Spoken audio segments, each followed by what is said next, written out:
Hello Sangaria, good morning, नमस्ते। अनि ठिकै हुआ नहीं, डोले हुआ ठिकै हुआ नहीं। अनि विजयादशमी के धेरै धेरै शुभकामना बा हमन के विदेश में रहे वाला दीदी बहिनी दाजू भाई अनि संगरिया कुनिन के धेरै धेरै शुभकामना बा विजयादशमी के।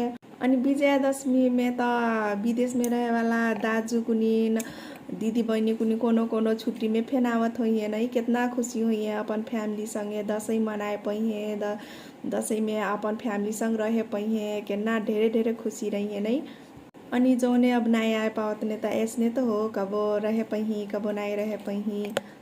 अनि संगरिया तब दसैँ के कितना के शॉपिंग कैले बाड़ा त हम तो शॉपिंग कई गइल हई, ढेरे त नहीं कैले हई, अपन बखरा भर कैले हई शॉपिंग। अनि संगरिया फेन कई गइल हई नहीं शॉपिंग त। अब दसैँ में कहाँ कहाँ टीका लगाना जाना हो। अब दसैँ में त ढेरे ठाउँ में मेला फिन लागेला। अनि हमिनो गाँव में मेला लागल बा, सेमरी गाँव में अइहा न घूमे। सेमरी गाँव में मेला लागल बा, कबड्डी फेन होखता र झुलुङे पनि आइल बा, ढेरे ढेरे बड़के बड़के झलुआ कुनिन फेन आइल बाने। अनि अइहा घूमे, अइहा झलुआ झुले अइहा।